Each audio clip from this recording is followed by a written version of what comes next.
हमारी YouTube channel education enclave में आपका खैर मकदम है।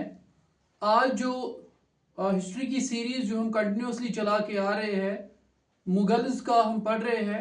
तो अभी तक हमने पहले जो फाउंडर थे मुगल डायनास्टी के, बाबर, और उसके बाद उनके बेटे हुमायूं के बारे में पढ़ा। आज जो हम पढ़ने जा रहे हैं that is regarding Akbar. Akbar जो थे he was son of Humayun, और हुमायूं जो थे सेकंड रूलर थे, और उसके बाद उन्होंने नॉमिनेट किया अपने बेटे को। वो थे अकबर। हुमायूं की जो डेथ हुई एक्सीडेंटल डेथ थी, सडन डेथ थी। वो अचानक से एक लाइब्रेरी की ऊपरी मंजिल से वो गिर गए एंड ही डाइड। तो Akbar at the time of his coronation और when he was crowned as the king of this northern part of India, his age was 30। अब देख सकते हैं यहाँ पे कि इसकी जो क्राउनड कहाँ पे हुई, कालानौर एक जगह है, वहाँ पे जो इसकी ताजपुशाई उसको बोलते हैं, ऐसे ताजपोशी वो की गई। लेकिन एज जो थी ना वो सिर्फ 13 ईयर्स थी। आप देख सकते हैं कि 1542 इनकी डेट ऑफ बर्थ है, और इनका 11 फरवरी 1556 को ये एम्परर बने। और उसके बाद कंटिन्यूसली ऑलमोस्ट 50 ईयर्स तक continuously he was the ruler of Mughals up to 1605 till his death। तो इनका जो पूरा नाम था वो था जलालुद्दीन मोहम्मद अकबर, फुल नेम, और कहाँ पे हुई और एज क्या थी। उसके बाद आप यू कैन योरसेल्फ इमेजिन कि 13 साल का बच्चा अब रूल कैसे करेगा। उसको कहाँ होगी समझ इतनी कि वो एक एम्पायर को चला सकेगा। बट इसका जो गार्डियन था ना दैट वाज बैरम खान। ये बहुत ही लॉयल पर्सन था, किसका, हुमायूं का, इसके फादर का। तो ये गार्डियन थे अकबर के। तो वो मोस्ट ऑफ द डिसीजन जो अर्ली पार्ट में लिए गए वो बैरम खान के ही डिसीजन थे। तो वो फ्रूटफुल फिर आगे जाके साबित हुए। तो बैरम खान का ही एक क्रेडिट जाता है बैरम खान को ही कि उन्होंने वो अच्छी तरीके से स्ट्रांगली एस्टैब्लिश कर पाए किसको, अकबर को, at the throne of that Agra. तो थर्ड एम्परर थे मुगल्स के, और इनके दौर में अर्ली पहले ही साल जो एक बैटल इनको लड़नी पड़ी, जो सूर डायनास्टी थी, जो शेर शाह सूरी जिनके खिलाफ इनके फादर को बैटल लड़नी पड़ी थी हुमायूं को। तो अब यहाँ पे फिर से उनका खतरा अब मंडराने लगा, जो कि इनके वेस्ट में बिहार और ईस्टर्न यूपी के साइड से जो एक एम्पायर था सूर डायनास्टी का। तो उनके जो थे आदिल शाह सूरी जो थे, तो उन्होंने अटैक किया मुगल्स की जो ये रियासत थी उसके ऊपर।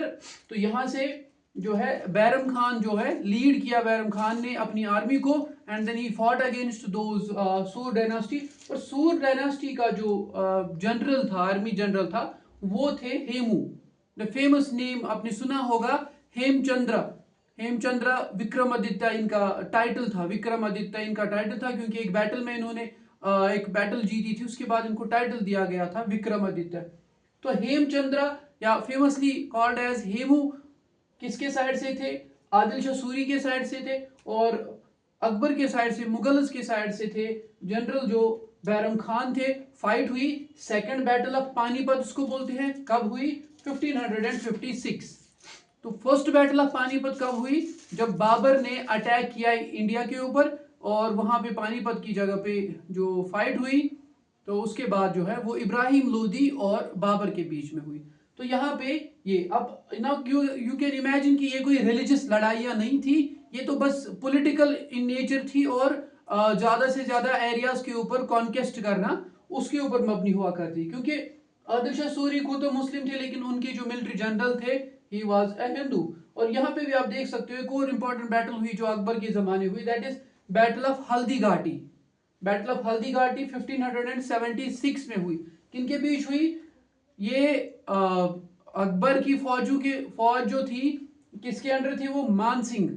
मान सिंह मिलिट्री कमांडर थे अकबर के साइड से, और मेवाड़ के फोर्सेस के दरमियान, जो कि राजपूत एक किंगडम हुआ करती थी राजस्थान के साइड से, राणा प्रताप एम्परर थे वहां के। तो इनके बीच में राणा प्रताप एक साइड से थे, और दूसरे साइड से मान सिंह जो है मुगल्स के साइड से कब हुई। और हल्दी घाटी एक जगह है जो कि अभी राजस्थान में है, वहां पे ये बैटल हुई। तो बोथ ऑफ दीज बैटल्स पूछी जाती है एग्जाम में। जो है हल्दी घाटी रिसेंटली पूछी गई थी, तो ये आपने याद रखनी है। दोनों बैटल इंपॉर्टेंट बैटल्स है ये। उसके बाद जो है ये जो अकबर का जो दौर है ना, बहुत फेमस है सेक्युलरिज्म या सेक्युलर रिफॉर्म्स के लिए, क्योंकि ये वो अकबर जो थे, ये कोई स्ट्रिक्ट या एक्सट्रीम मुस्लिम नहीं थे कि दूसरों के ऊपर ये रिलीजन थोपते, या he was not himself he was not a good practicing Muslim, he was secular in nature. और जो है इसने क्या किया, इसने जिजिया को अबॉलिश कर दिया। इसने क्या है नॉन मुस्लिम उसको अच्छे अच्छे पोस्ट्स पे अपॉइंट किया, and he has himself married number of women जो कि नॉन मुस्लिम्स थी, अक्सर हिंदू थी। तो मीन्स कोई एक्सट्रीम स्टेप्स इन्होंने नहीं लिए, आप देख सकते हैं यहाँ पे। और इन्होंने एक और काम किया, इससे बढ़ के भी एक और काम किया इन्होंने। दीन इलाही जो है एक मान सकते हैं एक नया मजहब, जिसको इन्होंने डिफरेंट रिलीजन, हिंदुइज्म में, इस्लाम में, सिखिज्म में, या जितने भी जो वहाँ पे उस टाइम के एग्जिस्टिंग रिलीजन्स थे, बुद्धिज्म थे, जैनिज्म था, इस्लाम था और हिंदुइज्म था, उसमें से कुछ इंपॉर्टेंट सिंथेसिस, कुछ वैल्यूज निकाले, कुछ मॉरल्स निकाले, और एक नए एक रिलीजन की तश्कील दे दी और प्रेजेंट किया for a peaceful society, so that जो है सोसाइटी में जो ये नफरत है एक दूसरे के लिए बिकॉज ऑफ द रिलीजन, ये ना हो।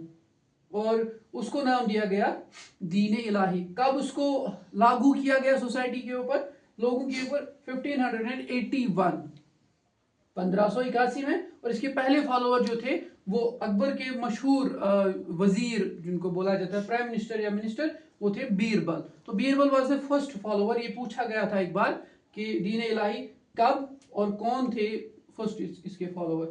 और आपको पता ही होगा कि अकबर की खुद की लैंग्वेज जो थी पर्शियन थी, और ये जो official language, single official language during Mughals हुआ करती थी, एंड दैट वाज पर्शियन। और पर्शियन कब से लागू हुई? हुमायूं जब दूसरी बार आए, जब सफाविड्स के कुछ लोगों ने कुछ जनरल्स, कुछ आर्मी का हिस्सा भी थे उसके, जब उन्होंने वापस उसको अपना एम्पायर देने में मदद की, तो उस वक्त फिर एक रिश्ता शुरू हो गया ईरान के साथ, पर्शिया के साथ, सफाविड एम्पायर के साथ। और उसके बाद बहुत सारे लोग का आना शुरू हो गया हुमायूं के दरबार में, और उससे एक इन्फ्लुएंस क्रिएट होना शुरू हो गया कि इनका पर्शियन का, और उस वजह से फिर पर्शियन ही एक स्टेट लैंग्वेज के तौर पे हमारे सामने आई। उसके बाद जो है एक और यहाँ पे बात की, मोस्टली जो राजपूत किंग्स थे ना, उन्होंने जो है अकबर की जो अथॉरिटी थी उसको एक्सेप्ट किया था। सिर्फ एक ने नहीं किया, जिसके साथ फिर ये बैटल हुई, दैट वाज राणा प्रताप, जिसको फिर वहां पे डिफीट का सामना करना पड़ा। ये दोनों बैटल जो है अकबर ने जीती है। तो राणा प्रताप को हार का सामना पड़ा, he was killed in that battle. लेकिन बाकी जितने भी थे उनके साथ पीसफुली वहां पे एटमॉस्फेयर अच्छा सा क्रिएट किया, क्योंकि उन्होंने अकबर की अथॉरिटी को एक्सेप्ट किया। इसके बाद जो है अकबर ने एक और काम किया, इबादत खाना बनवाया, जिसको कि नाम दिया गया था इबादत खाना। तो वहां पे क्या होता था, कुछ स्पिरिचुअल ये जो डिस्कशंस हुआ करते थे, कुछ ऐसे ऐसे मसले हैं रिलीजन के, जो कि डिस्कशन जब कोई बात करता है उसके बारे में, तो कोई बात पता चलती है, फिर एक डीप मीनिंग हुआ करती है।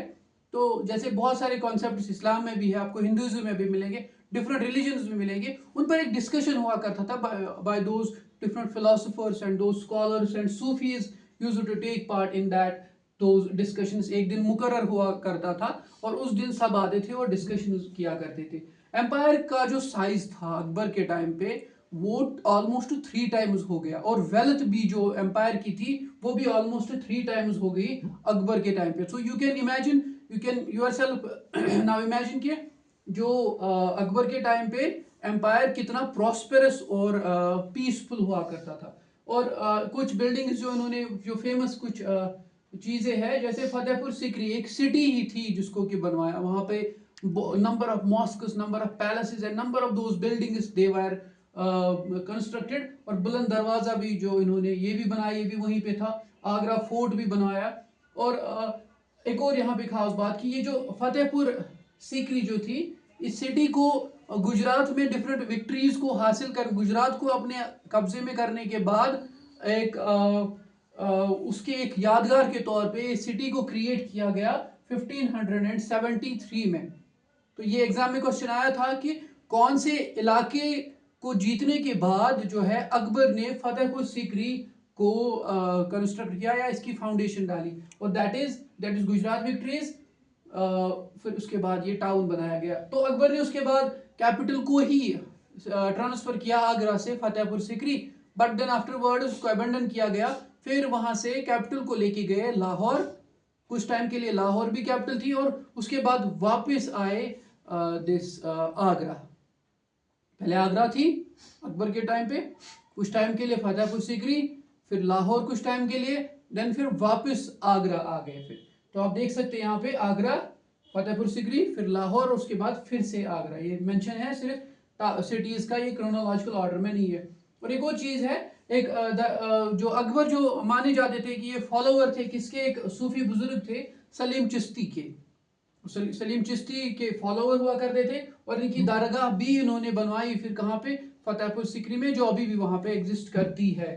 ठीक है, तो ये इसमें कुछ मेन चीजें हैं जो कि यहाँ पे आपको important examination point of view के हिसाब से लग सकते। और भी अकबर के बारे में और भी वीडियोस आगे जाके आएंगे, तो उसमें आपको पूरी इंफॉर्मेशन, जैसे एडमिनिस्ट्रेशन है, कंस्ट्रक्शन है, कुछ और चीजें भी है, तो वो उनका मेंशन उसमें होगा। तो अगली वीडियो तक शुक्रिया।